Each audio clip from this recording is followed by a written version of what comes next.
One of the wealthiest men in the entire world announces plans to light his money on fire. All that and more now on Graph's Grievances.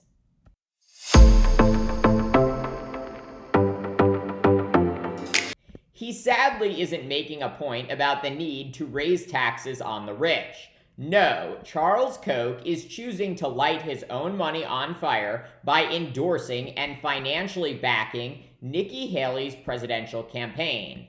Koch apparently seeing Haley as the most electable Republican alternative to Donald Trump.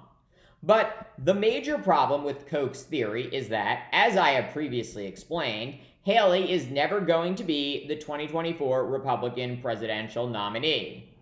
According to 538's national polls, Trump is now leading Haley with Republican voters by 50 points. 50 points. Haley also trailing Florida Governor Ron DeSantis by 3 points. So just to be clear, Haley is in third place nationally and also in third place in Iowa, which holds the first contest in the Republican nominating calendar. And while it is totally understandable that some Americans have become skeptical of polls in light of the 2016 presidential election and last year's midterms, Trump's 50-point polling advantage over Haley is no doubt illustrative of his dominance in the race. So why is Charles Koch, with an estimated net worth of more than $52 billion, according to Forbes, willing to flush his money down the toilet backing Haley's trivial bid? To his credit, the conservative Koch has never been a fan of Donald Trump, and even worked to stop his rise in 2016. But once Trump got elected, many officials in the Koch's political network went to work for the administration, and Koch personally supported Trump's Supreme Court picks.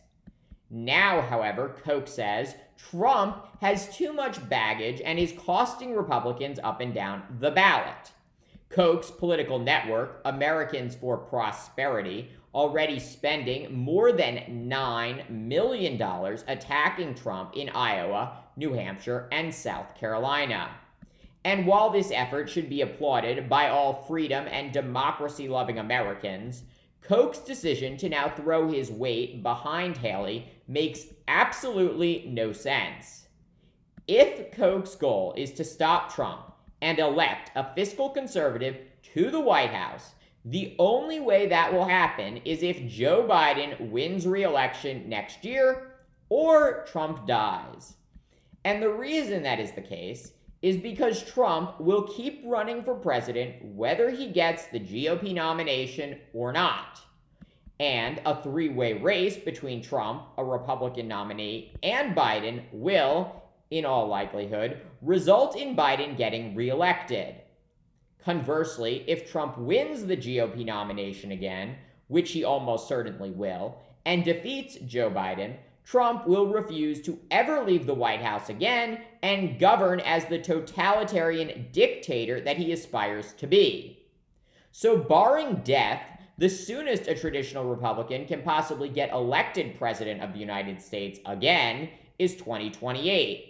And that will only be possible if Biden wins re-election next year, again defeating Trump, and setting up 2028 to be a fresh contest between a new slate of Democrats and Republicans.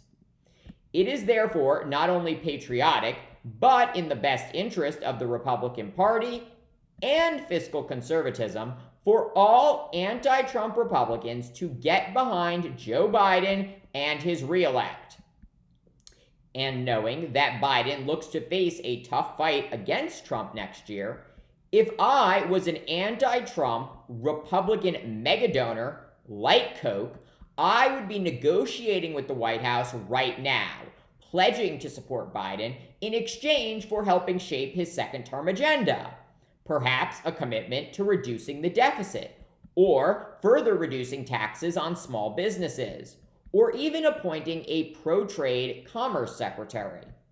All of this, of course, should be done transparently in the nature of compromise with the goal of helping to unite Americans. Thank you for watching Graph's Grievances. Let me know what you think. Please like, subscribe, share, and join me tomorrow for more.